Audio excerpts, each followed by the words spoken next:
Hey guys, welcome back to the Atlas podcast. Today I have the pleasure of having my good friend Dr. LeBlanc on. Hi everyone, nice being here. Glad you invited me. Of course, it's going to be a great podcast. So first, if you could introduce yourself, background. I'm a board certified plastic surgeon. I've been doing plastic surgery for the past 17 years. I did a lot of reconstructive work. I was a head of plastic surgery in a regional hospital. Was working also for the university system. And I've been doing cosmetic plastic surgery for also the past 17 years. I used to be an engineer, and then I got bored.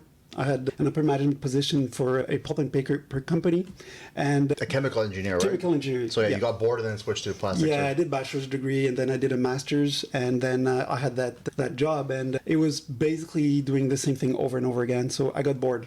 So I just decided. Aren't you doing that now? Same thing over and over. You know what? It's not the same thing because every case is always different. It's the same type of surgery, but there's always different challenges. And if you can do in any type of work, if you can live with the bread and butter type thing, then definitely you can do that job forever. But I just love whatever I do right now. Okay. I've been loving it for the past, including residency, for the past 22 years. So. Okay. Also did specialize in breast surgery, but I did a subspecialty in craniofacial surgery. Explain that a little bit if you could. Basically, it's doing an extra year of training as a plastic surgeon with known people. And in my case, it was like mainly for facial stuff. I do a lot of breast surgery, but I also do a lot of facial surgeries. Are you still doing that now? Oh yeah, I still do So a lot. you do rhinoplasties now too? I've stopped doing rhinoplasties and I send them to one of my colleagues, but I Who, do. Sammy? Yeah, Sami-Pierre Moubayed, probably the greatest. I went to him too for a couple of things. Yeah. Yeah, and greatest nose surgeons in the area for sure. Yeah, so everyone has their specialties, right? You're very good at breast augmentation. Yeah. And if I have someone that asks me for a recommendation for a rhinoplasty, I'll send them to Sammy, right? Because you guys, if you're doing the same thing every day, all the time for years and years, you're going to be a lot better at doing that one specific surgery. Absolutely. You see the subtleties that you could not see if you just do it as part of your practice. Exactly. You can do a lot of stuff. You can do breasts, you can do abdomens, you can do noses, but you can be pretty You're not going to good. be the best at all three. Exactly. You won't be like a superstar in that specific field. So that's why I actually focused on breast surgery right off the bat, because I liked it. I like the types of surgeries, and the results are usually superior to whatever the other colleagues can furnish. That makes sense. I focus on just coaching bikini athletes. I can coach men, and I've coached men before, but you're going to be only extremely good at one specific category if you just coach one specific category, right? If you're broadening your horizons and coaching men and women and different categories, you're not going to be the best, right? You can be good at everything, but you're not going to be the best. So I totally agree. yeah. We had a couple questions. Well, we had a lot of questions. Of course. And we're going to get through them. So the first one is, how many breast augmentation surgeries have you done? Throughout the year, if you forget the reconstructive part, which I've done for about 11 years, only cosmetic surgery, probably in excess of 10,000 cases. 10,000 Yeah. breast augmentations. Breast, like all surgeries confounded, like whether it being breast lift. Because when we talk about breast augmentation, you can see things in a numerous ways. It's either just doing that breast augmentation surgery itself, or you can do the revision surgery, where you can increase the volume of implants that are already there. So how much does it cost typically for a surgery? So if you look at primary breast augmentation surgery, it's around like 10,500 plus taxes. So you're saying you made about $100 million off surgeries? Something like that. No, not at all. 10,000 times 10,000. I don't know. No, I'm joking. Another question a lot of people are asking is, how long does breast augmentation surgery take? I remember I came to do Botox or something at your office, and you were saying that sometimes it could take 45 minutes for a surgeon to do a breast augmentation surgery. That's a bit crazy. Yeah, actually, interesting thing is that when I started my practice like 17 years ago, on average, it probably took me like an hour to do surgery. That's from the point of where they're under general anesthesia? Yeah, the point where you cut the skin and then everything is closed. Okay. So I used, 17 years ago, I used to take about 60 minutes. And if you look at the time I take now, it's an hour and 30 minutes. Okay. So obviously, as time went on, I did not get slower or worse. So it's basically adding steps to that surgery and just refining that surgery up to the point where you try to get, you can't get a perfect surgery, but you want to get as close as possible to the perfect surgery for a given type of case. Besides that, if you look on the market, you'll see anything and everything. You can see, sad part is a lot of surgeons will brag that they do surgery very fast, and it's a selling point to their colleagues. Really? And I know, it's basically a question of maybe bravado and also a question of making more money. If you want to be honest. But I have colleagues that brag that they can do a breast augmentation surgery in 25 minutes. So a pedicure takes more than 25 minutes. Yeah. So in my mind, if you told a patient, I'm going to do your surgery in 25 minutes, I'm going to hurry to do it, I'm not sure that those patients would be really happy to hear that. But I've seen surgeons that, actually patients told me that surgeons tell them, don't worry, it's not a big surgery, it only takes 30 minutes. So they actually say it to patients. So in my mind, it doesn't make a whole lot of sense. Before I knew anything about breast augmentation surgery, I thought it would take probably 2-3 hours. I'm uninformed, right? I don't know how long it would typically take. It's a complicated process, but for surgeons to be done in 45 minutes seems... So it's a little on the fast side. And I'd say on average, it's probably like an hour if you do primary breast augmentation the standard way, the way most surgeons do it. And if you add steps to make sure that everything holds for a long time. You're talking about the internal bra. Yeah, we'll speak about that a little bit later on. So you're saying that typically the average surgeon will take about 45 minutes to, let's say, about like an 60 hour? Minutes. Yeah, an hour. If they do it without the internal bra, right? They just do the basic procedure. Yeah. Right? And back to the question of how much does surgery typically cost. So are you charging your clients how much? You said 10,000 or isn't it 15, around 15? Actually, depends on the length of surgery. So if you take a primary surgery, which means you've never been operated before, it takes about an hour, 30 minutes. So it's about 10.5. So are you doing internal bra on every single client now? Every single patient I've done, no matter what. Okay. Whatever primary 20th surgery, I've been doing a version of the internal bra since 2012. Okay. So it's been a while. It's not a new thing. It's not a novelty. It's just, we'll see a bit later, it's something that's paramount to get really good, long-lasting results. Okay. So if I go back to as far as the pricing, yeah. So after that, the price of surgery is usually depending on the length of surgery. Okay. For example, let's say if I do a revision surgery and it takes me 3 hours, obviously that surgery is going to be more expensive than the primary surgery. So let's say if you look at like a standard type revision surgery, those implants have migrated laterally, downward, you've got a lot of animation, those implants moving around, or they're not at the same height. There's bottoming out, which means that the lower part of the breast just slacked off like a hammock. Usually takes me about 3.5 hours surgery. So to do a revision is going to take you sometimes 3 times longer than doing a primary surgery, Exactly. right? If their case is very complicated. Exactly. With taking that logic into account, the surgery should be 3 times as more expensive. But it's not, because obviously you have to respect the market, the market's capacity to paying. So if you charge 30 grand for a revision surgery, unless you're in New York, they're going to go to Colombia instead. Yeah, exactly. So on average, it's something like 17 or 16.5 plus tax for a 3-hour surgery. And that's like a revision and a first time someone doing surgery is going to be about 10,000, you're saying, plus tax? Exactly. And Canadian too, obviously, since you're in Canada. Yeah, exactly. It ends up being cheaper. I have some clients that a lot of clients come from the States, and it ends up being even cheaper because our Canadian dollar's a lot worse than the American one. So even with the flight and the hotel to come here, it ends up being even cheaper. Could be interesting. Is there any benefits to going to one of these countries that do it for cheap, like Colombia, besides the price? It depends on the type of surgery. Let's say a breast aug. Breast aug, in my mind, there's no real, besides cost, there's no real advantage to going over there because they usually use pretty standard procedures, even old-style procedures. One thing patients don't know is in North America, there's only 4 companies that have breast implants that have been accepted by the FDA or Health Canada. So you can get implants that are subpar quality when you go in other countries. So they use lower quality implants that haven't been FDA approved? Absolutely. And the FDA and Health Canada are pretty stringent with their criteria to accept any type of medical device like breast implants.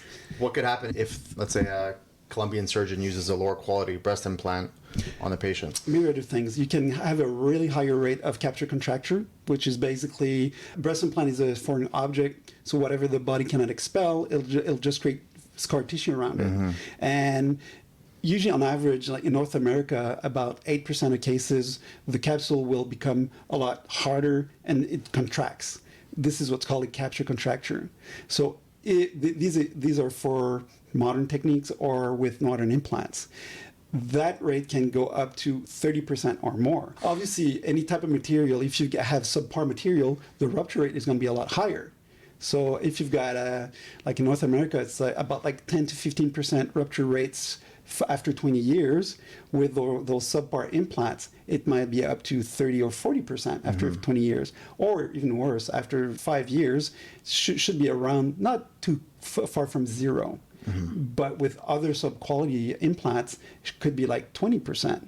So if you're going to pay surgery and you definitely have to change your implants after 5 years, things are not going as planned. I would say for surgery, just in general, let's say you want to get like implants done, right? It costs about $10,000. Yeah. Why would you fly to Colombia, right? Spend all that time, spend flights, travel, whatever, to save, let's say, even $6,000, right? You're putting something inside your body. Yep. For 20 years. It's not like you're going there to save 50 grand. I would say if you want to do your teeth, I did my teeth and they quoted me here like $70,000. Yeah.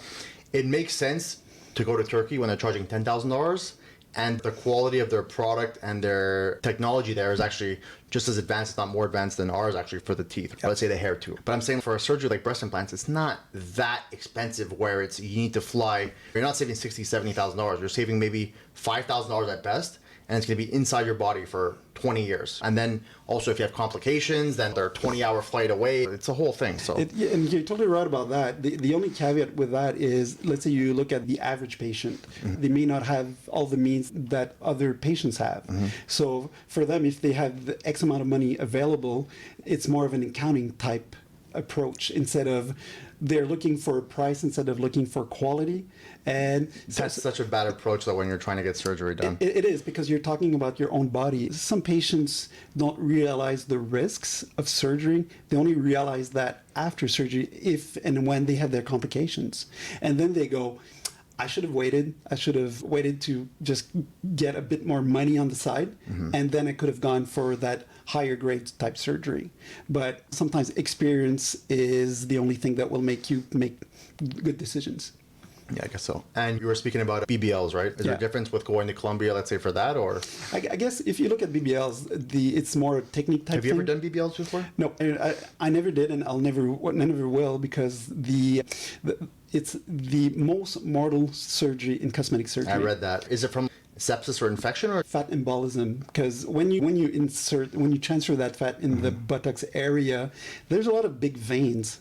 So when you shove that fat in there, it just gets sucked into those veins, and it could cause a heart attack. Mainly goes to the brain, So and then stroke then. You've got a shutdown of most of your organs, and you die within either a few days or a few hours. So BBL is the highest risk surgery with the most deaths, right? Absolutely, it's one chance over 3,000. So it's the deadliest cosmetic surgery around. Like even in Florida, there was a number of cases in different types of clinics where they would do, like one surgeon would In do, Miami specifically, I saw that article. yeah, like some clinics, one surgeon would do 8 or 10 BBLs a day. So you can imagine that that was like In a year or two, you're at least killing 1 or 2 people, probably. Oh, yeah, And it's not even for your fault. It's just that is the average mortality rate of the surgery itself. Right? Exactly. Assuming you're doing a good job on everyone. So it's so dangerous now that Florida actually came out with a law that bans surgeons for doing more than 3 BBLs per day. But is that going to do anything? I guess we'll see, because if you don't have a choice and you have to take your time, unless you do other types of surgeries to compensate for the lost surgeries. That's the sad part in cosmetic surgery. Sometimes money will drive the decisions of the health providers. In Canada, it's a bit different because it's a bit more stringent. I don't think we could get to that point. In Canada, the medical boards are more severe than the medical boards in the States. Okay. And I guess the standard of care is a bit higher sometimes here in Canada, especially for cosmetic surgery. And you were speaking before about the capsule contraction, right? Someone replied on Instagram and they asked, can you explain the concept of capsular contraction and its causes? I've had my implants redone twice and experienced this issue each time. Is it just my body, or is it possible to prevent or correct this? It's a combination of things. So as I said earlier, breast implant is a foreign object. Whatever the body cannot expel, it'll just try to encapsulate it, to isolate it from your body. It creates scar tissue around it. That scar tissue, when you touch it, it's a bit like vinyl. So it's very thin, it's very supple. So when you touch the breasts, they actually move normally. In about 8% of cases, that scar tissue will start contracting. The reason for that is twofold. It's either the patient's immune system, which is a bit too active and basically creates too much collagen. And then that scar becomes thicker and it just contracts.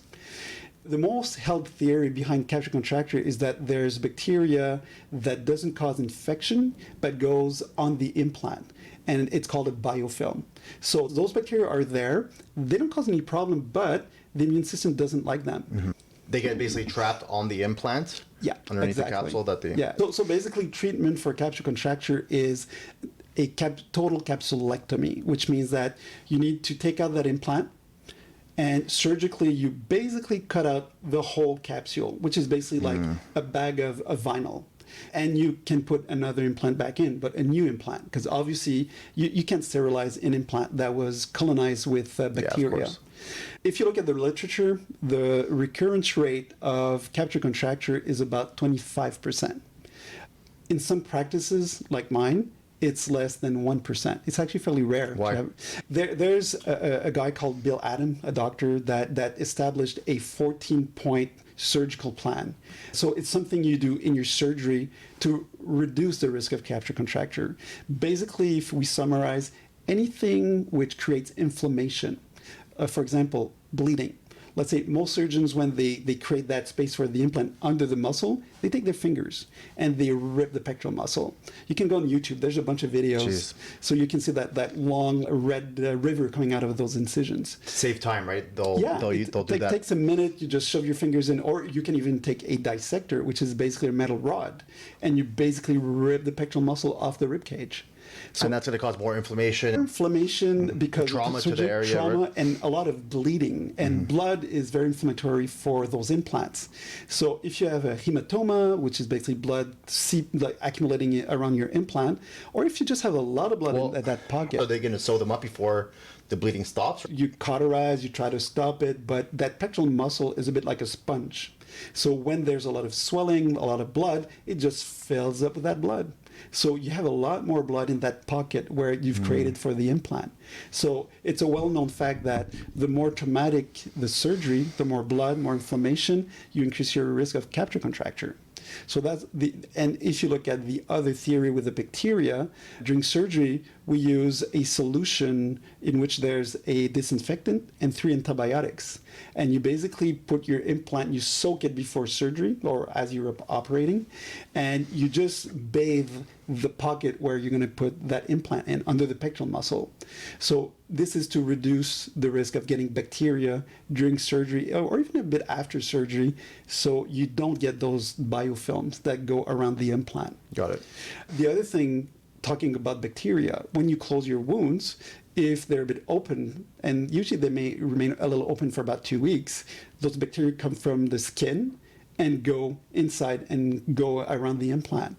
And the bacteria that causes the most capsule contracture is the bacteria that is found on the skin. If you close those wounds, I close those wounds, including the internal bra, like over 4 levels. So it's basically having something very tight. So there's no way the bacteria can penetrate through into... Okay. So if you have an incision which is almost sealed, you reduce your risk of capsule contracture. Makes sense. So it's all those steps those extra steps that you take that make a surgery last more than an hour, but it's there to reduce the risk of complications. Would you say that it's more the surgeon's fault versus the client's genetics? If it's happening twice to this person, right? Yeah. Is that because the surgeon probably made mistakes? It's not necessarily the fault of a surgeon. It's probably the way surgery is performed, whatever you do. For example, if you don't, I've seen patients being operated on in the States, in Miami, in LA, with renowned surgeons. They don't use that solution with antibiotics or povidone, which is the disinfectant. And that was done like 30 years ago. That is the surgeon's fault, because if they're not staying updated with the current technology and procedures that you guys are doing, that is their fault. And if they're having reoccurring issues with clients, that means he made mistakes, then he should know what he's doing. You have a point. It's a standard of care. So that's why, let's say I see a patient that has capsular contracture, whether my patients or other patients, when I take that capsule out, I always make cultures. So I want to know, is there bacteria on that capsule? And if there is a bacteria, I want to know which one it is. If you take those patients where the cultures are... What do you do with that information after? So for one, it might dictate which type of antibiotic you can give after surgery, but also if you don't have bacteria on your culture, it means that there's no biofilm.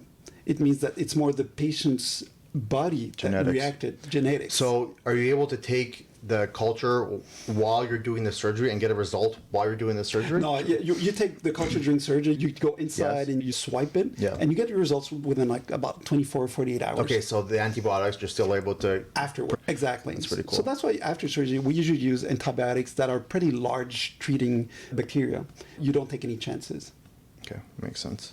Someone asked on that same question, they said, I understand that you have a protocol for early signs of capsular contraction. If the treatment doesn't work, what are the physical and financial consequences for the patient? Yeah.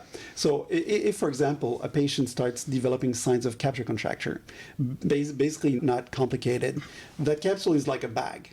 So if that bag gets tighter, the implant is switched and it becomes higher. So patient sees an implant going higher instead of lowering. It's going. How long does it take to notice this happening? Usually it's pretty fast. Usually like within 2-3 months after surgery. So it's not like necessarily 5 years down the road. Okay. So basically you've got your implant shifting up and it becomes thinner. So your breast is getting thinner, more like an ellipse, and it becomes higher and it becomes harder. So if you see those signs, there were a few studies that were done, small studies that were done with a protocol where you use Singulair, which is basically medication you give to asthma patients. Actually, all my patients take that medication right after surgery, so as a prevention. But that protocol, if you see that capsular contracture has started to establish itself, you add vitamin E. So vitamin E is... Vitamin. So fancy. Vitamin. So that protocol includes using Singulair and also vitamin E. And we all know that it's a potent antioxidant. So the goal of that protocol is to get rid of bacteria and inflammation. So inflammation with Singulair, inflammation with vitamin E, and we give doxycycline, which is basically antibiotics that we give for people that have acne. So if we look at the consequence of that protocol not working, because it's not a sure bet, it's not a silver bullet against capsular contracture, then as we said before, you need surgery. And that surgery is basically taking out the implant, getting that capsule out, which is called a total capsulectomy, and then you can put a new implant back in.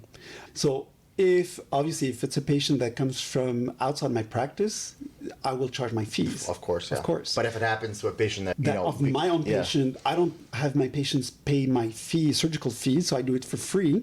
But obviously, they have to pay the anesthesiologist. I wonder how many surgeons do that. Probably not many, because they're making mistakes a lot more often. It should be a bit because it's been the tradition with older surgeons. I don't know about new surgeons, but I've been over 17 years, I've always done that. It's a bit so like let me ask you a question though. So you were saying before that if there's no bacterial lining, then that's typically the patient's genetics that cause that, right? It is. So would you still not charge them if that happened, if it was based on their genetics and not? I would not charge my fees, but we have to have a really good discussion with those patients because there's no biofilm, which means that it's their own body reacting to the Aren't you able to only find that out while you're doing the surgery? So you would talk to them after, like, listen, it's going to happen again? Actually, it's a discussion I have before the capsulectomy. So because to tell them... Oh, so wait. So I thought you were removing the implant and then putting the new one in at the same time. Yeah. Are you? Absolutely. So how are you having the conversation about the... We tell them the option of taking out the capsule and taking out the implant and not putting an implant back in is not very sexy for a patient. No. Because, for example, if there's a bacteria, you've got a reason why you've got your capsular contracture. It's not necessarily your immune system that went berserk. So you have to go through another surgery. which is another recovery period, extra fees. So it doesn't really make sense on a financial side for patients. And obviously patients don't want to be boobless, like on one side for a period of time, just to see what happens. And also, it also depends on the recurrence rate.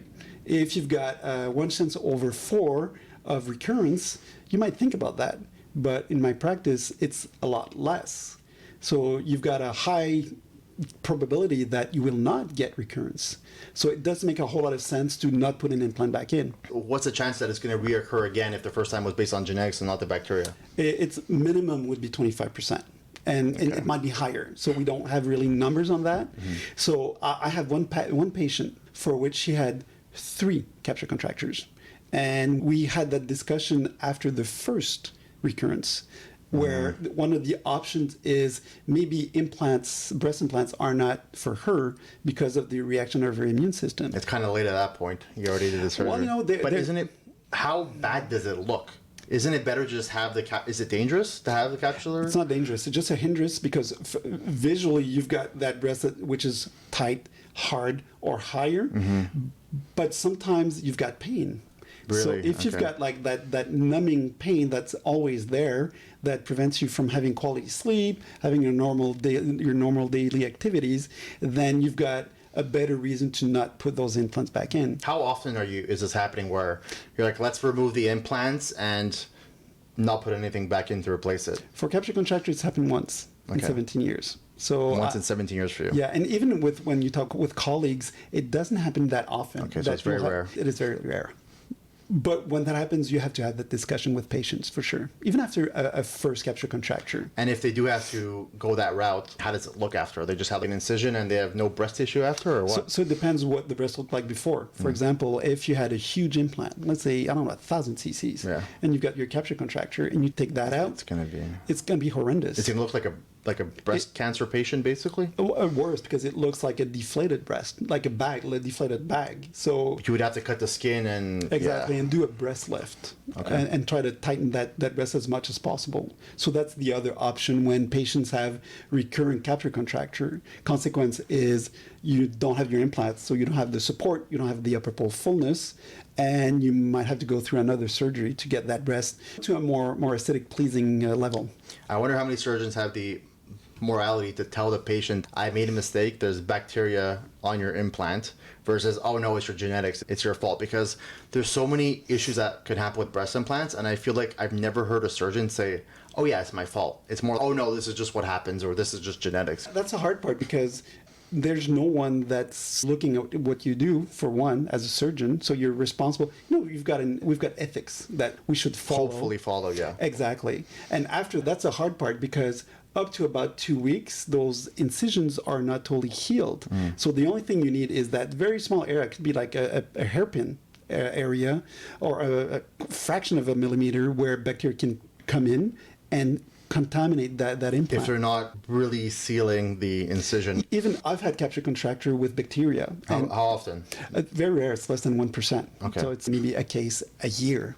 But still, it's not zero. And I'm very thorough with my closure, and I'm almost manic. I'm just neurotic with the closure. Yeah. And I still get them once in a while. Really? So that could just be completely out of your control just based on... Yeah. I'll give you an example. Let's say you look at necrotizing fasciitis, bacteria mangeuse de chair. It's a French disease. No, I'm joking. Yeah. Not. Flesh-eating bacteria, those very aggressive bacteria. In 50% of cases, there's no entry wound. You don't know where it comes from. So it doesn't mean, you don't need like a gaping wound to get those bacteria in. So it's the same thing with surgery. Up to when the incisions are healed, you're always at risk of either infection or contamination of your implant with bacteria. But your goal is obviously to make it as low as possible. And with you, it's less than 1%. Exactly. Right? That's my goal anyways in my practice. Course. And it's true with plastic surgeon, there's no one really looking over your shoulder to seeing what you're doing, right? If you're, let's say, a cardiac surgeon or whatever in hospitals, right? Is there more like a board looking over your shoulder, or are you left to do your own thing? Well, it's a bit of combination of both. We've got what's called mortality meetings, morbidity and mortality meetings. That sounds like a fun meeting I want to attend. It is. So basically, you take all the weird cases or the complications, or if you see that there's a bunch of recurring complications, as a group, you look at them and you try to understand why it's happening. And You're like, Fred, you've killed 18 people this month. Let's have a mortality meeting and see what's going on. it is a good, yeah, it is. It is a fact. So that's a good example. If you've got a surgeon in your department which has a really unusual, really high rate of complication, then you start looking a bit deeper in whatever that guy is doing. But unfortunately, it's usually like for dire consequences or complications that sort of attracts the attention of either authorities like the medical boards or complaints from patients. Are you able to just explain the meaning of being a board certified surgeon? So you are a board certified surgeon. Yes. And can you explain to the audience what that means? So basically, you can compare in the States and Canada. In Canada, to be a specialist, like a surgeon, you need to be certified by the Royal College of Physicians and Surgeons of Canada, which means that... So every surgeon has this certification. Exactly. It's compulsory. So if you don't have your boards, what's called the boards, your certification, you cannot work in Canada. So if you don't pass your exams, which are written and oral exams, you can't work. In the States, it's a bit different. When you do your residency, your specialty, day after the end of your residency, you can start working as a surgeon or as a doctor, a specialist, which means that in the States, I think it's like maybe 20%, 25% of doctors that are specialized or surgeons that are specialized, which means that, let's say you're from a university in Booneville, I don't know, like a really small university, and you've got training, but not the highest quality training. You start working the day after your residency, and you've got the quality of the level of training you've had. In Canada, the level of training for surgeons is as high as the Ivy League universities like Harvard, Stanford, or... Is that for every surgeon in Canada? Every program in Canada is about to that level because you don't have a choice. You need to be board certified.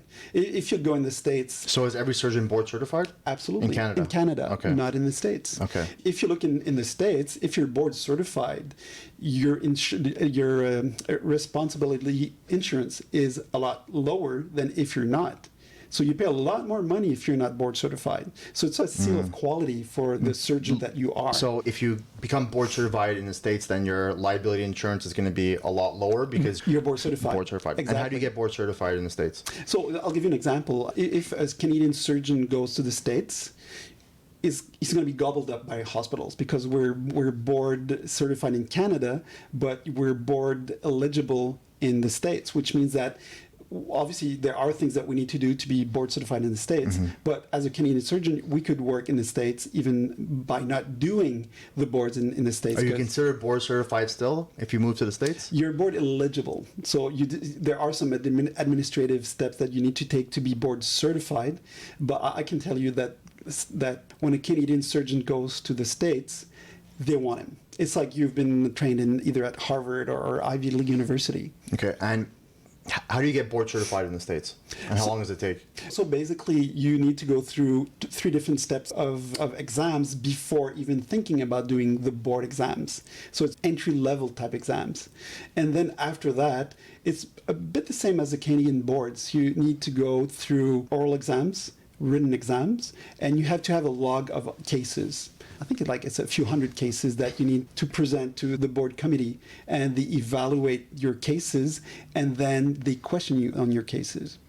Really? That's the way it works in plastic surgery anyways. So very similar in other specialties, but definitely in plastic surgery. In Canada, how long would you say that it takes to get board certified after your initial schooling? It's basically you finish your residency. Actually, before the end of your residency, you go for your board exams. Okay. Basically, when you end your residency, if you succeeded and you succeed your exams, you're board certified.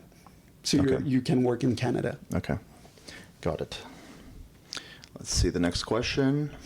Probably the most common question that you get and that I get from clients. How do you know how many CCs you should get?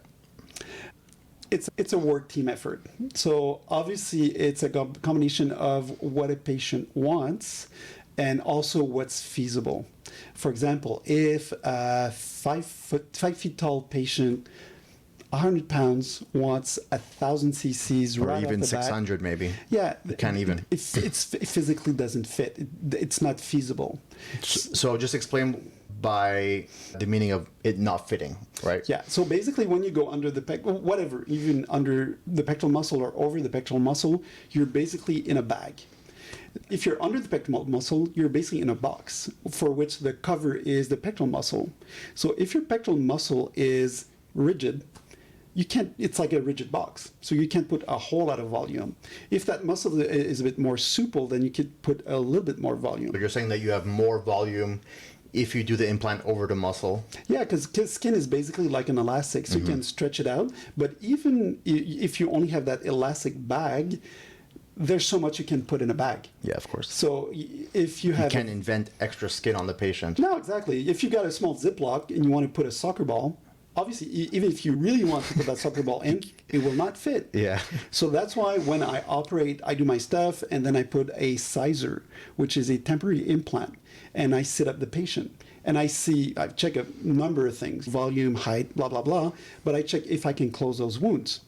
And if you can't close those wounds, obviously you have to reduce the size of the implant. Before we go further into this question, I had a friend who brought his girlfriend to you, and you initially told them, like, let's say 300 cc's in one and 325 in the other, but you switched it during the surgery, right? Yeah. Because you put, what is it, a trial implant? How do you say it? Sizer. Yeah. A sizer implant in there to test if they would fit, and you actually, you know what, this side should have the 325 and this side should have the 300. Yeah, right. And that was an interesting case because it actually happens often. Okay. But yeah, because if you're giving a guess initially, right? Yeah, exactly. And then when you go in there and you actually see how much space they had, then you can be very accurate, right? Yeah. So for example, like in that case, like it does happen pretty often.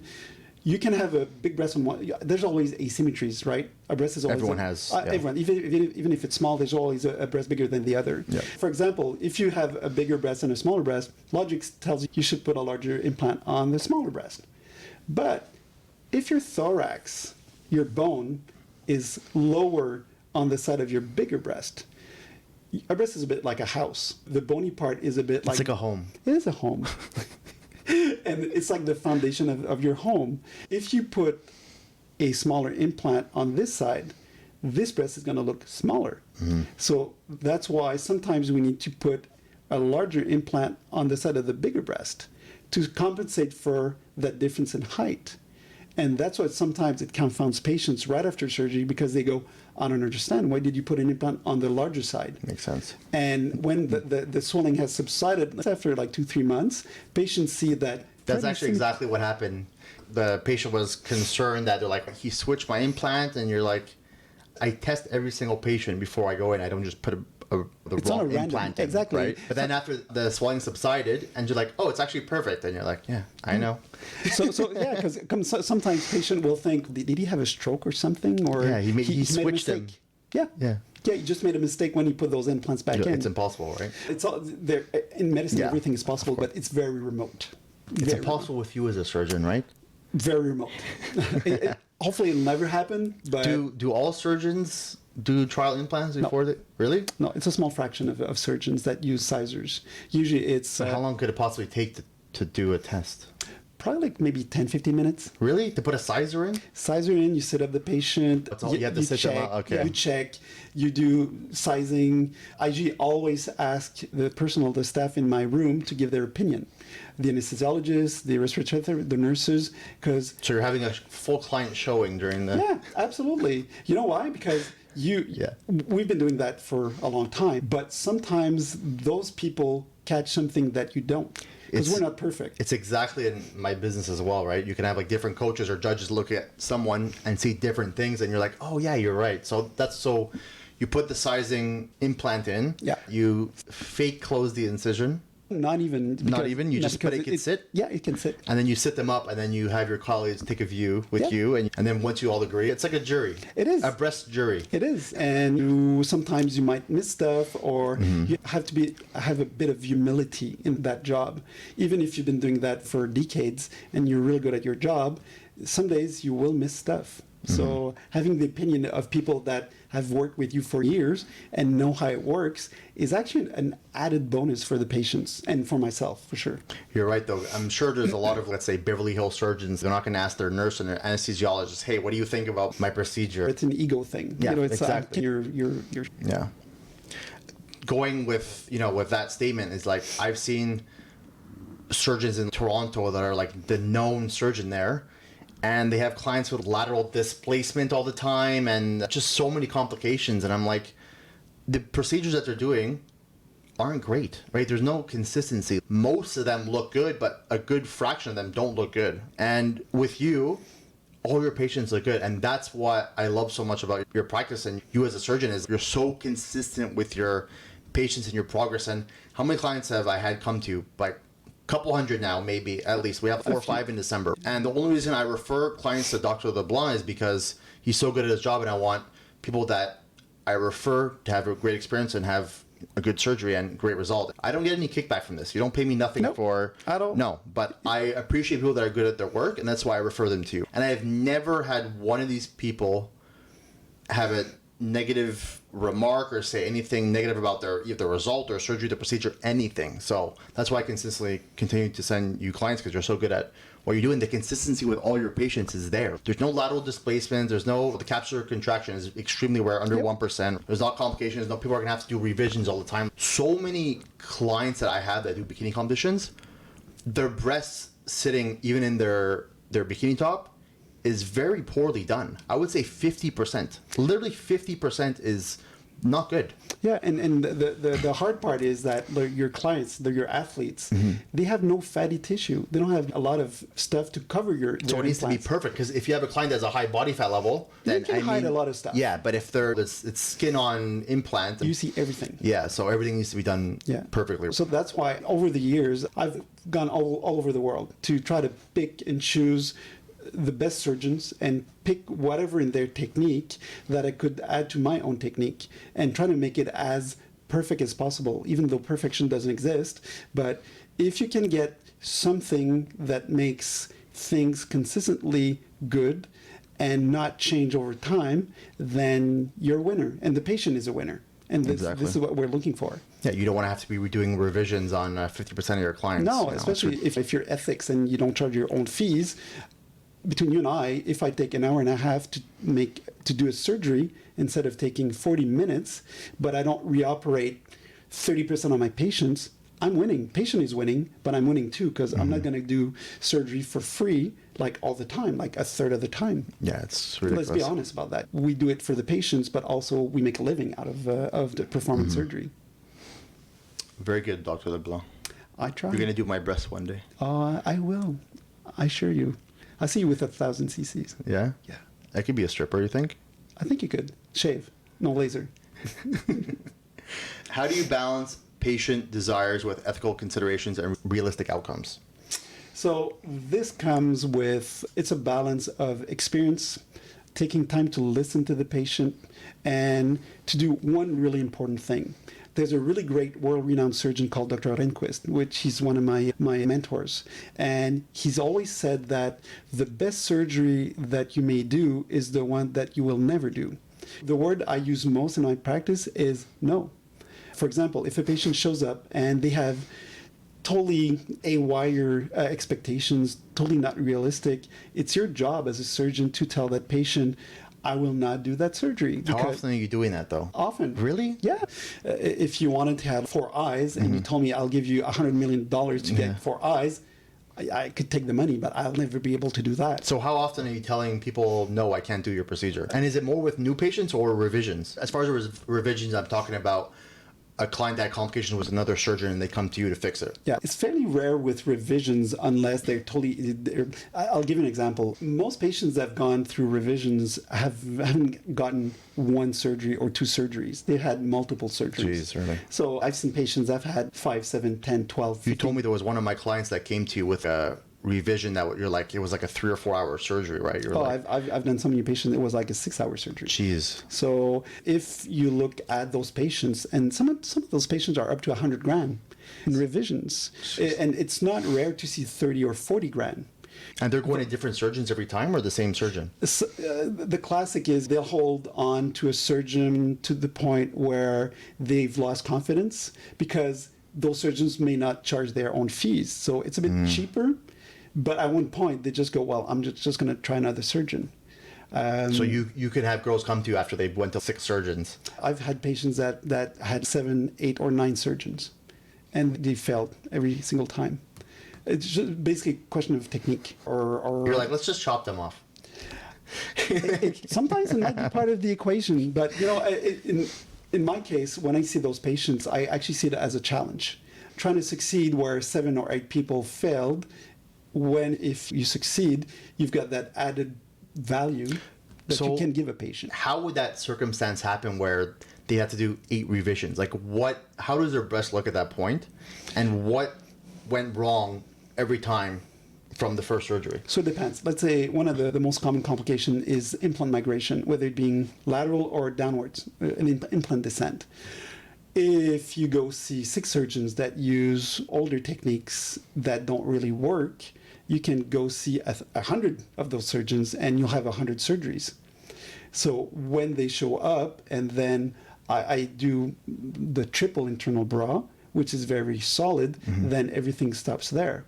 I'm not the best surgeon in the world. I just look at details, and I've looked at those details for years and years. And I just have the goal of not failing where everybody else is failing. So that's why I get consistent results. The hard part for a lot of surgeons is looking at your complications. If you don't see your cases after a year or a few years, you'll never know that your techniques don't work. Got it. So you make sure that you see your patients how often? Like every 6 months or after a year? I usually see my patients on average a week after surgery, 3 months after surgery. After that, it's either a year or later. Okay, so that you can make sure that everything is because you want to see the evolution of your techniques to see, do they work? Are they worthy after a year, after 2 years, after 5 years? So obviously, you're not going to see 100% of all your patients, but I try to see as many as possible. Okay. And back to there's 2 questions, right? So the first one is, how many cc's should you get? So let's say, can you give a range if you see someone? So the logical approach is, it's called biodimensional measurements. Basically, you measure different types of aspects of the breast, the width, the height, the projection, and then you try to fit the diameter of the implant to that breast. Example, let's say you've got a very tiny patient with a 10 centimeter wide breast. You're not going to be able to fit an 18 centimeter wide implant. So you try to fit an implant which is about the size of the breast or a little larger. So that's why you're a bit limited. Unless you go to Colombia, they'll fit it in. They'll try. And sometimes they do, but okay. Yeah. Let's not go there. Let's say I just give you like a number, right? Let's say I have a client that's 5'4", and she weighs 120 pounds. Yeah. Without knowing any measurements, would you be able to have a guesstimate of how many cc's that you would give that patient, or no? It depends on the width of her thorax. Without that measurement?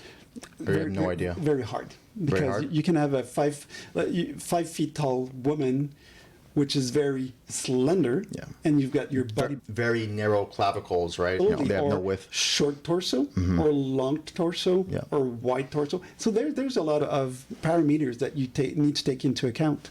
Okay.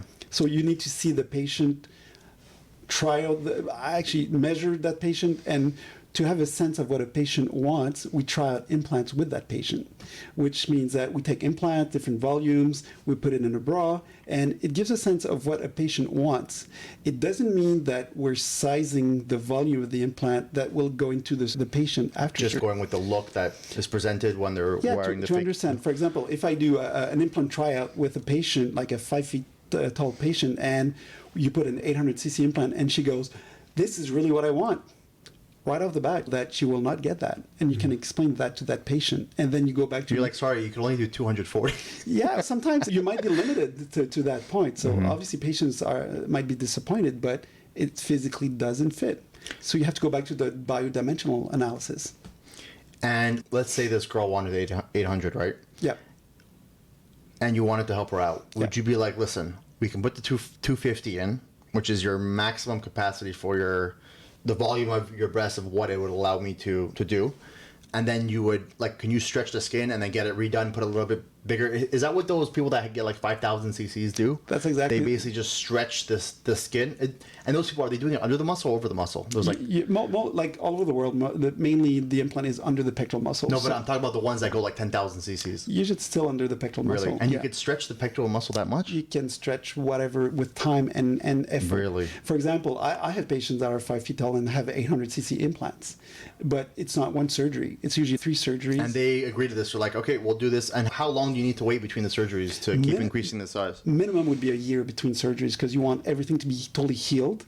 And obviously, you don't want to see complications. For example, let's say you've got a very thin patient. You've done 2 surgeries. You've got like 500 cc's. And then you've got firm implant, good implant, but you start seeing rippling, those waves on the lateral part, under, and the worst part is in the cleavage lines. Yeah. Then you have to have a discussion because you have to exchange an 800 cc implant with a lot of rippling or stay with your 500 cc implant with a little bit of rippling. That's why it's not a given that you can go up to those higher volumes because the higher volume of the implant, the higher risk of getting complications. And this is a hard And the conversation. rippling you can have even if it's done under the muscle? Absolutely. Why? Because pectoral muscle as is somewhat of a triangular muscle. So it basically goes from your clavicle and goes downwards as a slope. Yeah. And it attaches to your thorax. So anything on the lateral part is visible. So under the pectoral muscle, we always cut the pectoral muscle so it fits that breast. So the under part, and very thin patients will tell you, or your clients, that with a very soft implant or a saline implant, you feel the implant, and you can see it sometimes. You can see the rippling, the waves. You can also see it in the cleavage area if you have a thin muscle, and or you've got a really big implant, or you had multiple surgeries, and that pectoral muscle was thinned out. Because when you stretch things, you stretch everything. You stretch the muscle, you stretch the skin, and a breast is a bit like a swimsuit. If you stretch out a swimsuit, it thins out, becomes thinner. Breast is the exact same thing. Got it, yeah. So yeah, larger the implant, the thinner everything gets. When a client goes overboard on the implant, right? And I haven't seen any of your clients have this issue, but some girls get something called, I think, the uniboob, where it's like their breasts are connected in the middle and they have no cleavage. Yeah. And it's really not cute. No, it's not. It's somewhat unsightly because it looks a bit like a pair of buttocks. Yeah. How does that happen? There might be a number of reasons. One reason is the implant volume. If you've got too large of an implant for the attachments of the pectoral muscle, obviously you're going to rip everything out. So aren't you're supposed to be able to properly evaluate that as a surgeon, but some try to push the limits and they'll put too big of an implant based on the patient's request. Exactly. So that's why I always try implants during surgery. Even for first surgery, if I see that the pectoral muscle is stretched out to the point where it might rip, Got it. then I reduce the size of the sizer up to when it doesn't do that. So they would get that uniboob result if their pectoral muscle ripped because the implant was too big? Oh yeah, because pectoral muscle usually when it attaches to the sternum is like leather, so it's very tight. But if you've got something and you're pushing over months, sometimes years. What happens, it gets released, then it exposes the implant laterally and internally, right? Yeah, absolutely. So it just basically rips. Other reasons for a uniboob or symastia is the surgeon who's a bit too enthusiastic when he dissects. It's a nice word to use. Yeah, I know. Very enthusiastic surgeon. So you have the image where sometimes surgeons want to have that patient being happy. So that's why they sometimes give in. Even though they know that it's not the right thing to do. Exactly. And if you don't use sizers, you just shove that implant back in. Hope for the best. You don't see. And if you see it lifting and go, I hope it's going to hold, it usually doesn't. It just rips. And I've had, this was like in 2016, I had a client that had that issue, right? She had very large implants and she had a uniboob and she said like it was a nightmare to fix. Is it a very hard procedure to fix or resolve? It's a harder area to fix because that pectoral muscle is really strong. So if you use any type of technique, it has to be really strong because that pectoral will try to rip everything back out. One mistake that surgeons do is they want to be nice with the patient, so they will keep the same volume implant, which doesn't make any sense. I've seen surgeons that increased the volume of the implant when they repaired symastias. What? Doesn't make sense, but they actually do it. How is that going to resolve anything? It's nothing, because it's going to get worse. So when I actually correct a lot of uniboobs from outside of my practice, and first thing I tell them is we need to reduce the size of your implant. Yeah, of course. If not, don't do surgery, because whatever technique, it might be the best technique in the world, you will rip that repair, because it takes time to heal, and if it doesn't heal enough, it will rip again. So you'll go through revision surgery over and over Yeah, but again. then that's the patient's fault, and they're stubborn. Yeah, but that's when it comes into action to say no. As a surgeon, you shouldn't see a patient as a payday. You should see a patient as a human being with emotions, and they really want to have that look or that given volume, but sometimes you just can't. Hoping something works doesn't work. You have to have a technique or a system. Consistency. Consistency is the operative word here. Which type of anesthesia do you use, general or regional, and what are the differences or benefits of each? When you look at anesthesia, usually, like all over around the world, surgeons use, or anesthesiologists use, general anesthesia. That's my favorite. I know. Take a nice little nap. I wake up so refreshed. With the rose petal. Is it called the Michael Jackson? Yeah, Propofol? propofol. I wish I could take that every day before sleep. Yeah, you actually have a really restful sleep, which is actually true. I know, it's great. It's actually true. If I ever have like 2 hour surgery and they give me that general anesthesia, the propofol, I wake up, I'm like, I feel like I just slept for 3 months. It's Absolutely. great, like hibernation. What the funny part is the moms say it all the time. It's you're overworked and blah, blah, blah. And they say, this is the best rest I've had in years. But going back to the anesthesia. So that anesthesia actually causes you to have a more restful sleep? Yeah, it does. The way we do deep sedation, as or your clients know, when you go through general anesthesia, the general experience is when patients wake up, they've got huge pain. It's like having 3 elephants on your chest, and you don't feel good. You vomit all the time. Is it for every patient? Most patients. Really? Because yeah. even Victoria said it was like super easy. Shouldn't have any issues. That's with general anesthesia, but we don't do that. In 2019, we actually stopped doing general anesthesia for all of our surgeries. Fairly simple. It's because of COVID. With COVID, obviously, if you have COVID, you've got viruses in your lungs, so it injures your lungs. With general anesthesia, you've got a tube down your throat, and there's a machine breathing for you. It's pushing air through your lungs. So. And can you explain just general anesthesia? General, your whole body is sedated, yeah, and local is just one area? So general anesthesia is basically whatever the means, whether it is medication or gases, it shuts down your brain.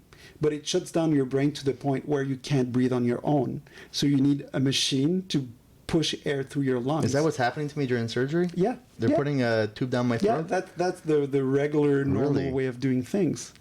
We've been doing deep sedation since 2019, which is totally different. It's basically using medication, so we make your brain sleep. And we know it sleeps because we actually use an EEG, an electroencephalogram. Okay. So you're not just clapping and being like, hello, are you awake? No, or just do a noogie. So basically, we know that you're sleeping. So if the brain starts waking up, we just adjust the medication. And we've been also doing blocks, which is. Are you using a propofol too, or is that only for general? It's one type. No, you can do slight sedation even with propofol. Okay. So we always combine that deep sedation with blocks, which is regional anesthesia. Regional anesthesia is basically freezing nerves. So what we do is we freeze nerves that are in your back. It's 2 pricks, and it freezes your whole thorax for 24 hours. Okay. Which means that when you wake up, you're actually comfortable. So you wake up as if you've had restful sleep. You don't have those 3 elephants on your chest, which means that the experience for patients that have gone through the general anesthesia and deep sedation with blocks, they see it's a huge difference.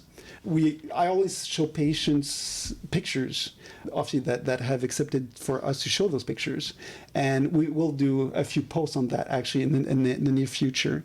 And you can see those patients. Usually with GA, you're green, you vomited, you're nauseated, you don't feel good for a few days. Babies, come on. I know, but still. So you're saying for the general, they're giving a very large dose of the anesthesia, and which was shutting down their brain and their breathing system, right? So you need a machine. And you're giving a lower dose where they can breathe on their own, they don't need a tube, and then you're just freezing the area where they're having the surgery. Yeah, right? so that's the advantage of, and like doing blocks, paravertebral blocks, we've been doing it for 16 years. So we've been doing that for a while. And the blocks is what exactly? Basically, it's going at the dentist using local anesthetic, and you freeze a nerve in your back. That nerve that goes... Oh, you mean like a nerve block? Yeah, okay, got it. Yeah. So basically, if you're frozen, you don't need a whole lot of medication to put you out. So that's the great. But you're giving enough for the client still sleeping and they don't remember anything, right? Exactly. Well, they're sleeping. It's basically you're asleep like you're going to go to sleep tonight, hopefully. Well, if I don't, I'll call you up. Hey, prescribe me some of that stuff you were talking about on the podcast. Exactly. Right? And we'll take a good nap. And we'll call Dr. Desroches and Dr. Lamontagne and Dr. Béliveau, and we'll have a propofol session. Not. Thank God you said not. I'm pretty sure everyone was going to think that this is... Yeah, no, it's not. That's going to happen. So basically, that's the great advance. Actually, I go all over the world for conferences, and even guys in really well-known places like Beverly Hills, LA, they don't do that. Nobody does that in the world. So you're saying local or general? Local original combined with deep sedation. It's only clinic in Canada that does it, and nobody does it in the States. Why? Because one, you need the anesthesiologists that have the knowledge, but you have to have an anesthesiologist that wants to work more. For the blocks, you need to have the expertise, because those blocks are done with ultrasounds. Because with that needle, you're very close to the lungs. So if you go too far, you create puncture the lung. Yeah, puncture the lung. You have pneumothorax, and then you need to go to the hospital. And then you really need a tube. Oh, you need in your lungs. Not good. It's not great. Yeah. So that's why you need the expertise. And the anesthesiologist is doing that, right? Yeah, absolutely. Okay. So you need the expertise. So not a whole lot of guys are ready to do that or have the expertise. We're really lucky. We have Dr. Jean Desroches. His nickname in Canada is The Legend. He's one of the precursors in regional anesthesia in Canada. So that's why he started doing those blocks. He was the first one that started doing that 16 years ago. And it's a game changer for patients, for patient experience. So when you freeze those thoraxes, you're scot-free because you don't have a lot of pain, or you don't have pain. You might feel and you don't have all the pressure. side effects of being groggy and wanting to throw up from the general anesthesia, right? Exactly. So that's the beauty for patient. Patient experience in my practice is paramount. Obviously, we want to have great results. If you talk to your clients, they will probably all tell you that they loved the experience. So this is actually why I wanted to do the podcast with you, right? Because people can see your results online, but you don't have many forms of media where you're talking or explaining yourself, or people will really get to know you, right? The people that get to know you are the ones that come do consultation with you, right? So I wanted to do this on a larger platform where people can get to know you better and see how nice you are and how accommodating you are and just how you're a good person, right? Because every one of my clients that I've ever sent to you says, wow, he's so nice, right? You really make people feel comfortable. I told you this like last year. You're very easy to trust. This guy knows what he's talking about. He's going to take care of me. So I think that's important for people to see that side of you instead of just looking at Instagram and seeing results, right? Yeah. Because results are one thing, but the person that's actually performing the surgery on you is also very important. Totally agree. Since day one I started my practice, I always had the attitude that I try to treat every single patient like a family member. And I guess that's what transpires with your clients. Because if I was in their shoes, especially if I've had multiple surgeries, I'd like to have a guy in front of me who's knowledgeable, but who understands what's going on. So I do to patients what I would like guys to do to me, like surgeons. So take time, be compassionate, explain, and try to make them as comfortable as possible with the whole process.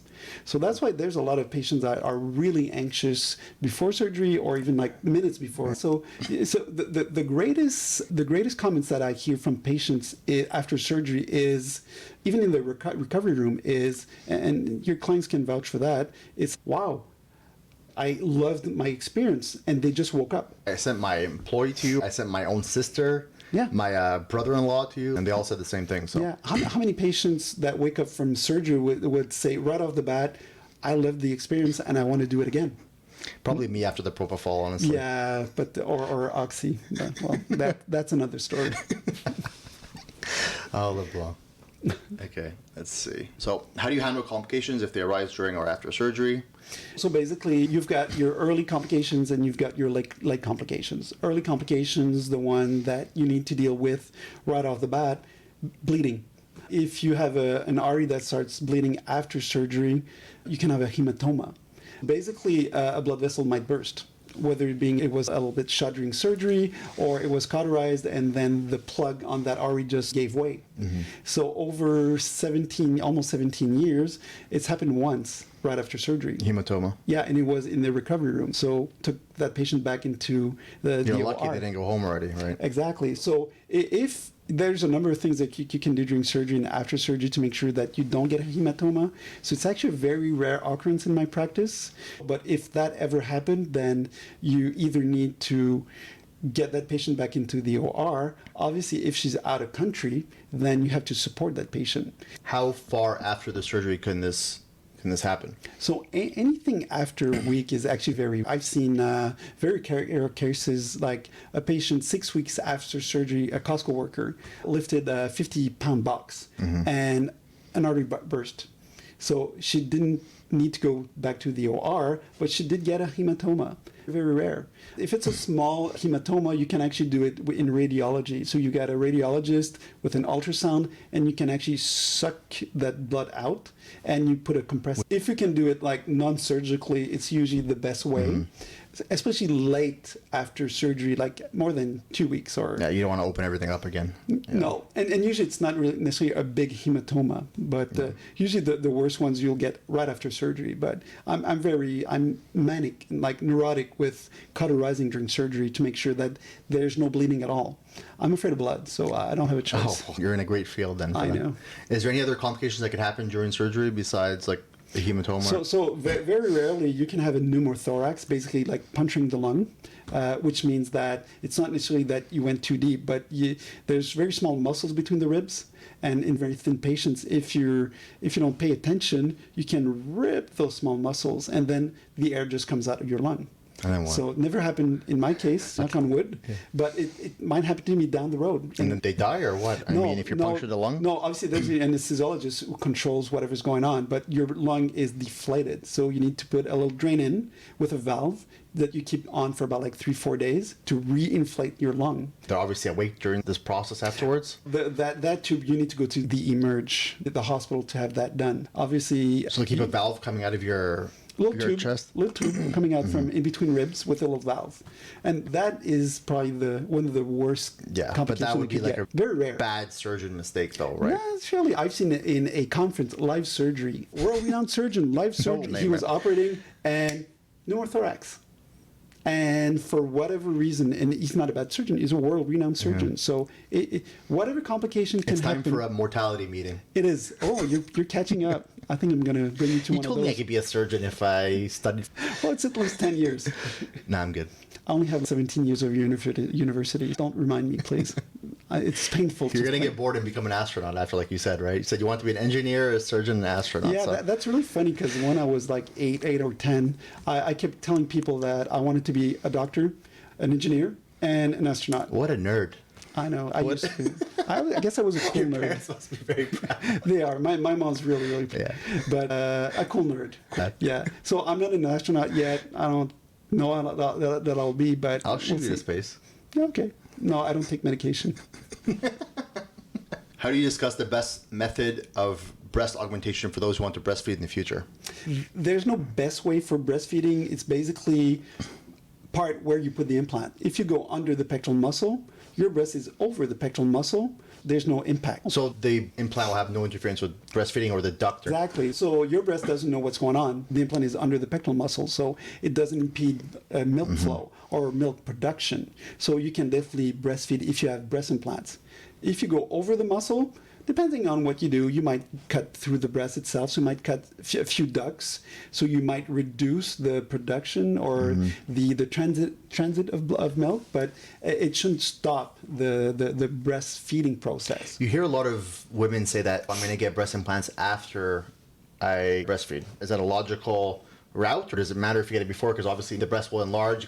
It depends on the type of patient. Okay. You've got two great broad categories of patients. You've got those patients that don't have a lot of breast tissue, let's say they look like a little boy. Like Victoria. So I didn't mean to say it right after you said the little boy, but let's be serious. So, but let's say Victoria. I'm sorry, Victoria.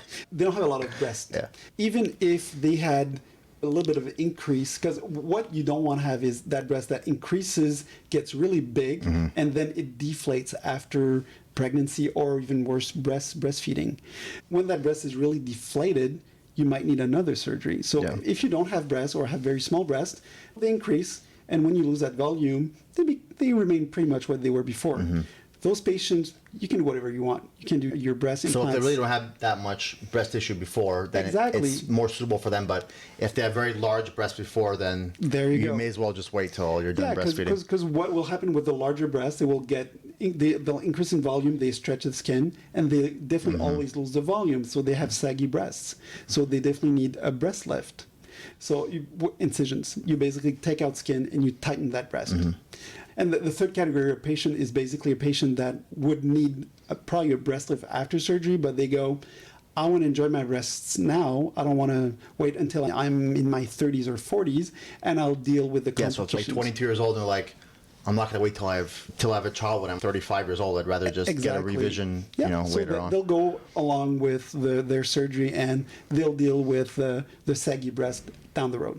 Yeah, so if someone's saying, I want to have a kid in 2 years, then you might advise them to just wait. Exactly. So that's why I always ask them, what's your time frame? If they say, I have a boyfriend, and maybe in 10 years, whatever. You can do pretty much what you want. But if you're going to get pregnant in a year, it's wait. Yeah, at some point. To get the breasts where they should be, and then do that one surgery instead of multiple surgeries.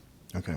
And if they do have to do a revision after, would you just do a breast lift and reduce the overall size of the skin, or would you have to put like another implant in? I guess that would depend on how much it was stretched. It depends what happens with the breast. So if there was let's say sometimes that breast doesn't reduce a whole lot, so you need to take out some breast tissue plus take out some extra skin.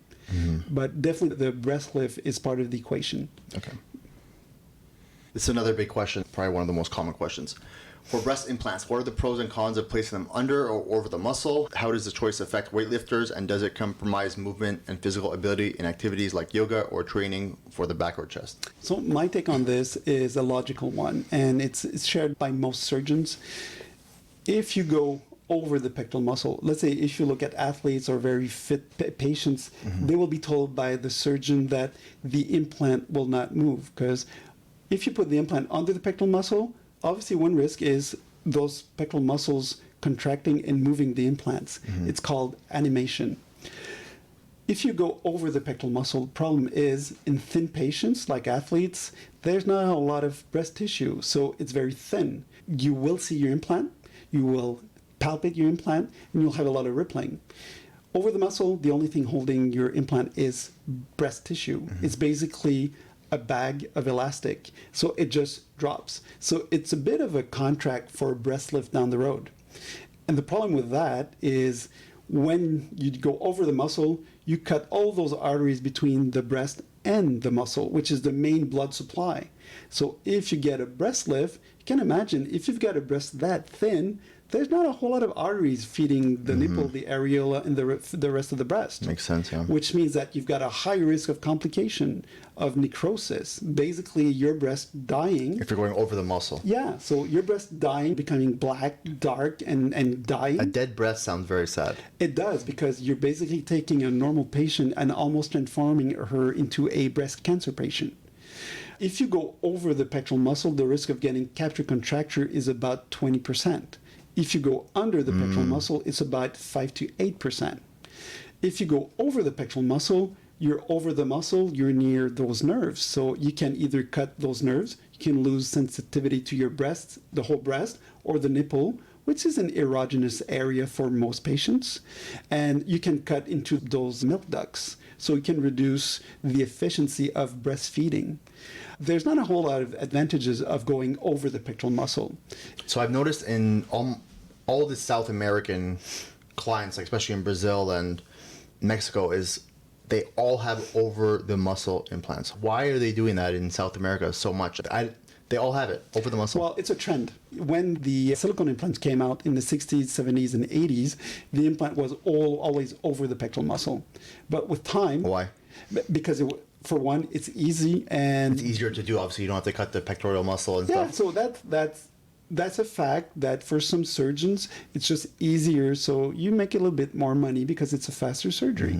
You can do it. It's not as much trouble as going under the pectoral muscle. Yeah, of course. But with time, those surgeons back in the day, they realized that you didn't get as good results over the muscle than under the pectoral muscle.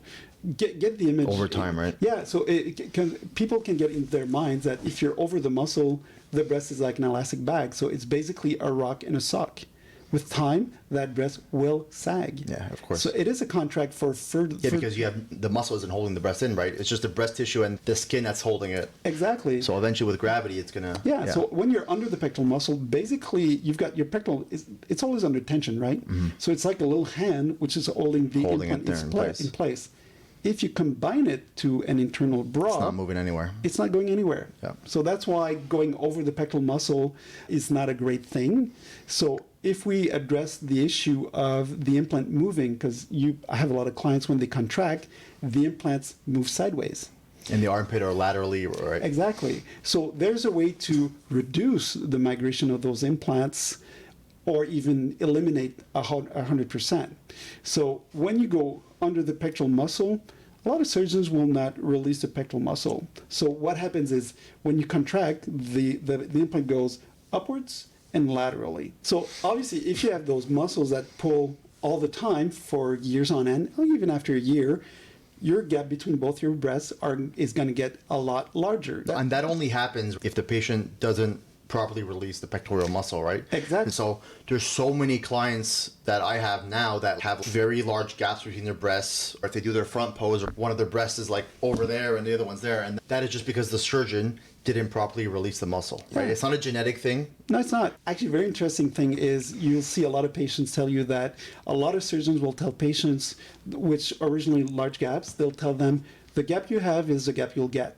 It's not true. So if you look at the space between the pectoral muscles, on average, it's about this much, like maybe 2-3 centimeters.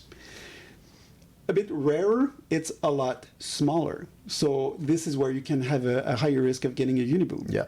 And the rarest anatomy is very wide spaced Okay. muscles attachments. So if you look at a lot of patients have wide gaps, but it's the rarest anatomy. So therefore, it's the way surgery is performed. So if they have the large gap and they have the large space between the muscles in the Yeah. chest, are you still able to perform a surgery where they're not going to have the lateral displacement if you release the pectoral muscle properly? Yes, you can. So it's actually fairly over 17 years. I think I've seen like maybe 3 patients that had those pectoral muscles that were attaching really far apart. So it's very rare. Doesn't happen that often. So the way to do that is you need to release the pectoral muscle up to the sternum. Yeah. If you only do that, though, pectoral muscle is a bit like a steak, so you've got a thickness. So when patients contract, it actually cuts that breast in half, and patients, they worry about that because it basically just, you have 2 boobs. Yeah. What you need to do, it's a technique from a Swedish surgeon, Dr. Renquist, which I mentioned told me before. about that, yeah. Yeah, so you basically thin out the pectoral muscle, so it becomes very thin. So when you contract, it can't push. It's not like a wooden paddle, so it cannot push that implant sideways. If you have the internal bra in and the muscle is not properly released, is it still going to have some movement? You will have movement. and Okay, you so will- yeah, you need the release of the pectoral muscle and the internal bra. Yeah, because the internal bra, opposite what people think, it is basically, and we can talk about that a bit later, but basically it's, you want to hear a little story about the term internal bra? Yeah, let's get into the internal bra. Okay. So actually, internal bra, that phrase was coined by Dr. Michael Miroshnik. And this is something that you, before we get into it, this is something you do on every patient, right? Every and this patient. helps your results be so consistent across the board. Right? It is. It's the main factor that makes the results like the same and longevity the And same. how many surgeons are doing this? Not a whole lot. I haven't seen any surgeon that's been so consistent as you, but how much longer in surgery would the internal bra take to do?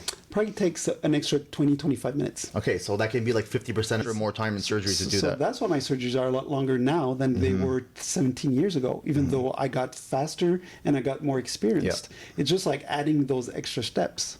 So basically, internal bra, like I said, Dr. Miroshnik, he's an Australian surgeon, probably one of the best surgeons in the world. Like he's the god of breast surgery. You met him, or?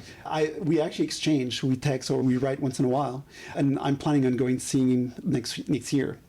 He coined that phrase internal bra because, when you wear a push-up bra, it pushes your breast, even without implants, and they don't really towards move. the middle. So it creates that nice cleavage line. He used that sentence. I've been using a version of the internal bra since 2012. It was a version... When was it released, this whole technique?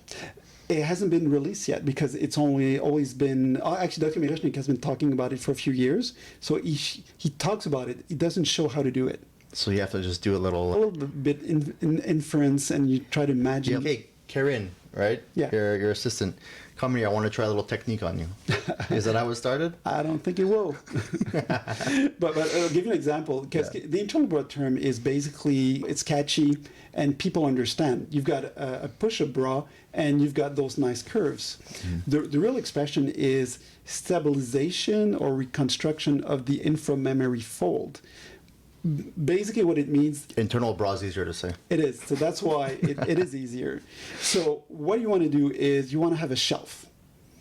Why? A bit like a wire. In a bra, the wire pushes the breast upwards. So is the breast sitting on this shelf? Exactly. So opposite what people think, the internal bra doesn't push the breast up or the implant up. It just prevents the implant from shifting down.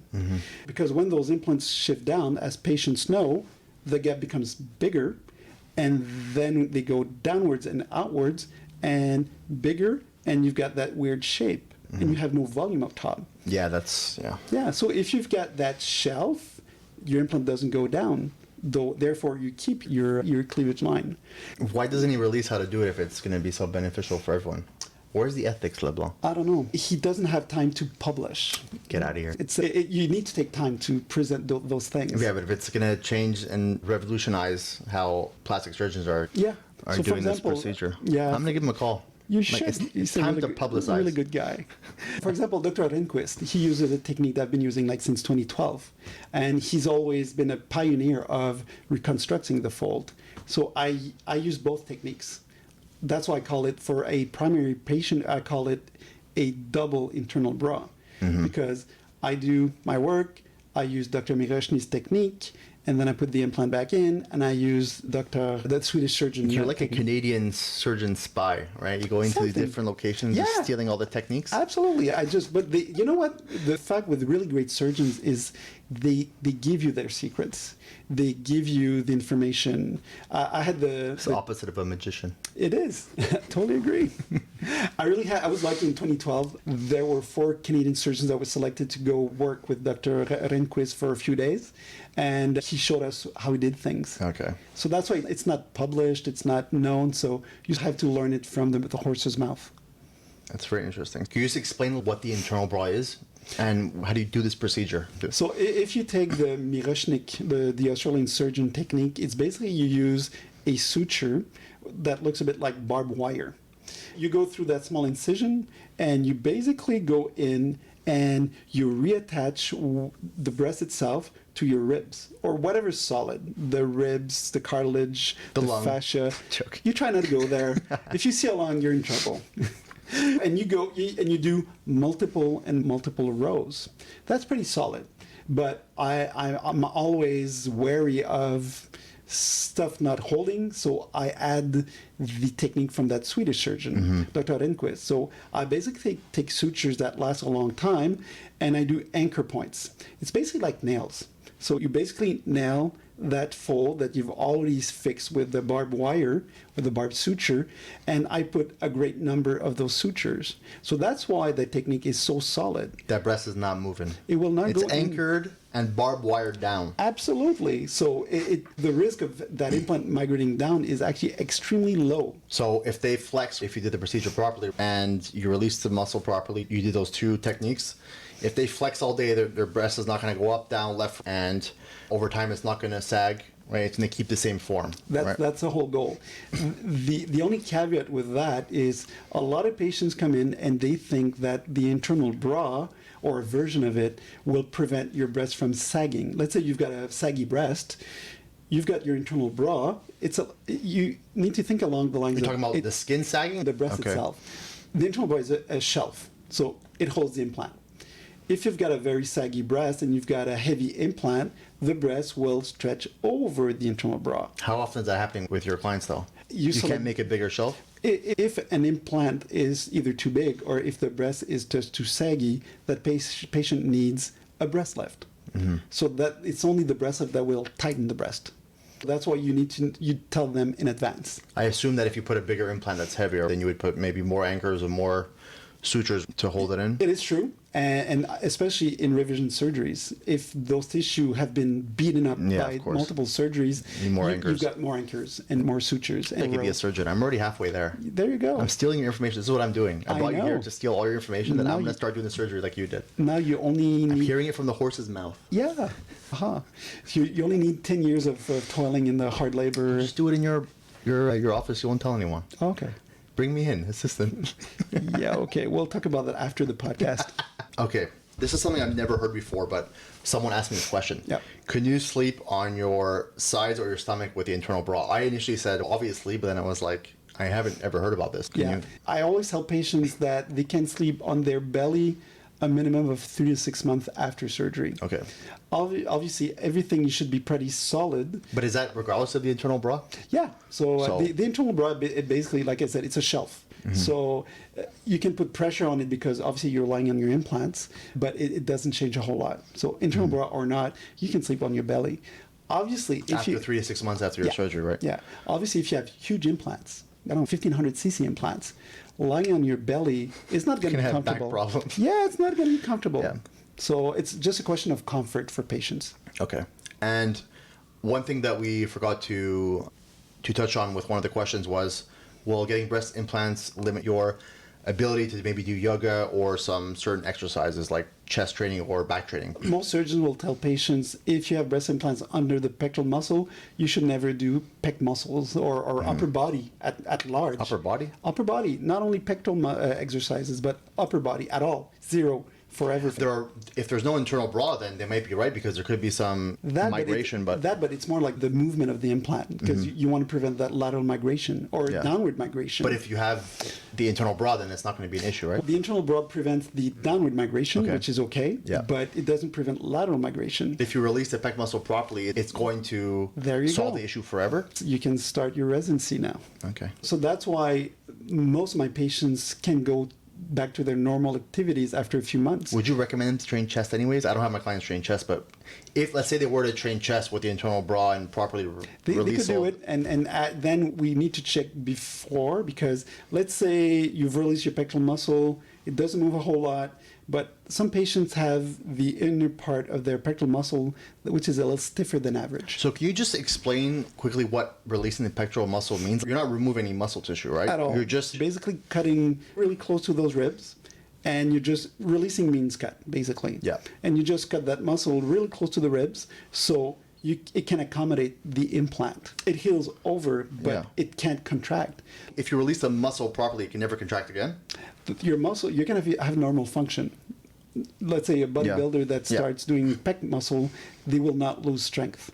Actually, there's a few biomechanical studies that say that if you take out most of your pectoral muscle, but you're left with that part on your clavicular portion, you can have a normal strength. Yeah. Let's say you're a bodybuilder or woman, and you can still get size and volume to your pectoral muscle if you're training it. Absolutely. If the muscle's released, but then you're not going to have lateral displacement. Exactly. If you've released the pectoral muscle and if that muscle is not stiff inside, that implant will not move. And the question is, what happens if the pectoral muscle, because pectoral muscle when it attaches to your sternum is basically a tendon. It's leather. So you have really thick leather, very rigid leather, and you've got soft leather. If you have soft leather, not an issue. The implant will not move. What happens? That's based on genetics, Yeah, mostly, yeah. Absolutely. It's a mom and pop gift. So if that pectoral muscle is stiff, like really stiff leather, there's stuff we can do during surgery. Have you ever tenderized meat? I'm not going to say yes. Okay. So tenderizing Do I meat, look like a chef? not really. So if meat is really hard, you tenderize it with a little hammer. So that's what I do, but with an electrical pen. So you basically, you can do like a checkboard and you release the pectoral. Actually, you tenderize the muscle. You make it softer. So you're there with a hammer just smashing the thorax during pre-surgery, right? Exactly. And you don't get a conviction for assault. But some patients, especially the smaller patients, they have the tendon which is really, really stiff. So they will have a bit of compression. Okay. And it might displace the implant. So those patients should not do pec exercises. And is it going to limit any function or mobility for the patients? No. So in the short term, like for the first... Is there a difference over the muscle, under the muscle, as far as mobility? Over the muscle, there's nothing. It's skin, It's just basically. skin So you have yeah. a normal life, whatever you do. But you can still have lateral displacement. Because that skin will just Stretch the way it wants to stretch. And those skin attachments are not always that strong. So if you lie on your back, those implants might migrate. I've seen that. And then with time, it'll stretch that way. Absolutely. Absolutely. So that's why over the muscle, not a great choice. And we haven't discussed, but what's the different type of implants that you can put into? Isn't it like gummy bear and silicone, or are they the same thing? Can you go into that? So basically, you have three types of content of the implant. The shell itself is the exact same for all, okay. whatever is inside. So What is the shell made of? It's silicone, but it's called an elastomer. It's solid silicone. So it's basically like rubber, but very, very solid. I know, I've tried to rip them apart in your office. It never works. It's very, very hard. I know. I've seen that. Even the neighbor's dog doesn't do that. So basically, the envelope is the exact same, whatever is inside. Okay. And you can either have saline water, and you can have cohesive gel silicone. And that's the gummy bear one, right? That's a gummy bear one. Back in the day, you used to have silicone, but it was like caramel. So it's basically flowing. So if the implant ruptured, it just flowed out of the implant. Gummy bear. Oh, you explained this to me. It's like a Play-Doh. It's not gonna move. It's not gonna go into your bloodstream, right? Exactly. So and they call it gummy bear because if you take a gummy bear and cut it on the table, it doesn't go anywhere. And that's the silicone one, or Yeah, it's cohesive gel, silicone cohesive gel. Okay.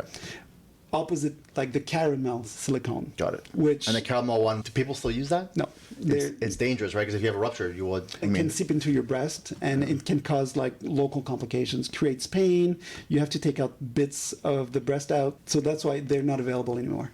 And you said there was three, right? So what's the it's So the water, the third one? It's saline water. Yeah. It's cohesive gel and silicone, but those silicones have been phased out. The water one, is that the one that where it looks kind of like a Ziploc bag when you see ripples? It's exactly that. So Why do people still use that? Is it cheaper to you? Like, why would you opt for that? well, I've the seen some implant girls. is a little less expensive, but Yeah. it doesn't give great result. A lot of patients that today have saline implants implanted after a year or a few years just decide, I don't want to see that rippling anymore. And it's basically... Why would they even opt for that anyways? Or why would they even be recommended to from a surgeon? Surgeon preference, for whatever that means. If you want to have the best Is there results... any benefit? Nope. Yeah, I At wouldn't all. think so. Nope, at all. Plus, if it ruptures too, then it would seep into your body, right? So, it just you got a flat. So it basically empties out. You definitely need another surgery like fast. And what's the feeling of each type of implant? So the more natural feeling is the gummy bear one, the silicone cohesive gel. It is. So if you take a saline implant, very simple. Take a Ziploc at home, fill it with water. This is exactly what a saline implant fills up. So basically, Ziploc with water. Okay. The advantage of cohesive gel, it basically feels like breast tissue. So, and the advantage nowadays is we have three different types of firmnesses. So you can decide how firm your breast will be. With the cohesive gel, that's pretty cool. Exactly. I didn't know that. Yeah, but whether being a patient or let's say... Do you talk about that with your patients? Like how hard do you want your breast to feel? It's part of the equation, and also anatomy will be an issue because if you have a very thin patient, if you take those very soft implants, and we show that to patients, we have them play with the implants, very soft implant, it collapses because it's very soft, very soft. So you will get rippling if you're very thin. Got it. It's like a thinner gel, right? It is. So in my practice, I have most of my patients are very thin.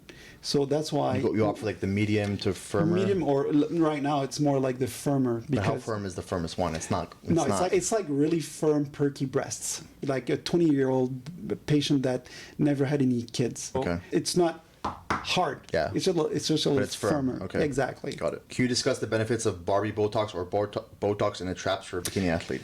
So this is a bit of a fad. It's been going on for a while. I guess the main reason for doing it for competitions is based on whatever the judges are looking for. I've never seen a girl do this before, but someone asked me this question. So. Well, it's a bit, the reason, like for mainstream patients, is basically to give it, for patients that have big traps. A more feminine look, right? Where just Exactly. so you're And not constantly contracting your traps. Exactly, and also it could to give the impression that the neck is a little longer, because obviously if you've got those big traps in a patient, a woman patient, it gives a bit of a masculine look. If you want to have a bit more slender look or a longer neck, because a longer neck looks a bit more feminine, then you can use Botox. The question is always... Are you doing that now? I mean, I don't do it because there's not a real demand here in Montreal, but you can do it. you go in LA or Miami, I'm sure you're getting all kinds of weird requests. You can do a lot of things. You can get Scrotox. I don't even want to know what that is. It's a thing. It's Botox used on the scrotum to make it like less wrinkly. I've done that before. Yeah, I don't want to know. So just to tell you that we can do a lot of things with Botox. Okay. Do you still do Botox for your patients? Oh, yeah. Yeah? Oh, Okay. I love doing injectables. I do conferences on injectables, and I still do it a lot because I like it. It's just like a little different than surgery, so it's a bit like a little arts. bit of a change, yeah. Okay. Yeah, it's a bit like arts. So question that always comes up for Botox for traps is, am I going to lose function? The trapezius muscle is a big muscle, so you would need to put... It goes all the way down your back, too. It does. So you would need to put tons and tons of Botox to get that muscle to the point where it doesn't function normally. So the same thing as masseters. Those muscles in the jawline, if it's really thick, you can put, or if you grind your teeth, you can put Botox in that muscle and you stop grinding your teeth. And that's going to cause the masseter muscle, right? To the shrink. enlargement that's what causes like a very big jaw, right? Bulge. Yeah, exactly. So you can shrink it. If women take anabolic steroids for a long period of time and they get like a very thick jaw, is that more their bone structure or is it more like the masseter muscle just getting size? I guess it could be both. It might be a combination of both. If you've got, because obviously muscle pulling on bone, with time, it can stretch a bit that bone. And you can get more bone structure with the anabolic steroids. You would have to abuse steroids in large quantities for a long period of time. Quantities. Yeah, crazy quantities. Yeah, you're trying to turn yourself into a man at that point, right? Exactly. It's not going to happen on a bikini athlete. At least it never should. No, even if they take like 2 cycles of whatever. No, I know. Yeah, it's long-term abuse. That's not going to happen unless you're a woman bodybuilder and you're trying to really push the envelope. So, Absolutely. yeah. What are the risks of developing breast cancer after getting breast implants, especially for those with a family history of illness? One thing which has been really well established by the FDA, they actually revised 115,000 cases from 92.7. And what was really well established is that whatever the type of implant, whether it being a silicone implant, a Queasy-gel implant, even those really old silicone implants, they do not increase the risk of getting breast cancer. At all. At all. Even if you have a history, a family history, or even if you have the genes for breast cancer, BRCA or RHET or whatever genes that are out there. So it doesn't increase the risk of breast cancer. Great. And obviously, I'm sure you've heard about the like breast illness or breast, what's the specific term? Implant illness or what is it? BII is breast implant illness. Yeah. Yeah. And is it real? If BII is basically, if you look at the definition, is basically patients that say that since they've had breast implants, they have a myriad of symptoms. They either have brain fog, fatigue, anxiety, recurrent infections, recurrent joint pain, recurrent allergies, a myriad of Overall issues in their really health. weird symptoms. That's been floated around forever since the inception of breast implants. When did they start doing breast implants? 1962, 2 guys from Texas, Cronin and... They're like, you know what? We need larger breasts around here in Texas. Actually, that's what they thought about. And that's why they say everything's bigger in Texas, right? There you go. Fantastic. And it started in Texas. Of course. So it's Garreau and Cronin, the 2 plastic surgeons that started the first breast implants. Yeah. So the BII, yeah. Yeah, so BII. Basically, if... There's not an established diagnosis that's been accepted by the medical community. So if you ask a lot of plastic surgeons about BII, a lot of them will say it's in patients' minds, they're a bit crazy, it doesn't exist. I don't agree. I think it is something. You are putting a foreign object inside your body. So there could be some internal consequences for doing that, right? Yeah. So basically, there's a really world-renowned rheumatologist, Dr. Ayotte, who's really pro-patient. He doesn't like the industry at all. So he actually had a 25,000 patient study Of his own patients? in Israel. Okay. And he couldn't establish a link between autoimmune diseases and breast implants. So actually, if we go back So to... he's very pro-patient, and he Pro-patient. still couldn't find an Exactly. argument that it was guaranteed real. I said earlier that the FDA looked at 115 cases back in the day between 92 and 07. 115 is not that many, though. 115,000. Oh, you said... Thousand. Okay, that's a big difference. Exactly. That's a lot of patients. Yeah. So back then... So the FDA looked through 115,000 cases where they got breast implant illness. Not breast implant, just Okay. breast implant at large, and Okay. they could not establish a link between breast implants and autoimmune diseases. Okay. Dr. Trevor couldn't either, but he does have a theory that says that there's in a very Could be a psychological thing, too. Might be. It's a combination. For example, his theory goes as such. He thinks that there's a very small amount or subset of patients that either have an autoimmune disease or are more prone to autoimmune diseases and that already have an immune system which is in overdrive. And it's compromised already. Exactly. Right? So in those Genetically. patients, you could implant anything like a pacemaker, a breast implant, and... Tomato. Let's not go there. The immune system just goes berserk. So if you take those patients with BRI and you have all those lab tests for autoimmune diseases or inflammation markers, they usually always come back normal. Mm-hmm. So it's almost like the immune system goes berserk, but not to the point where it flags all those markers.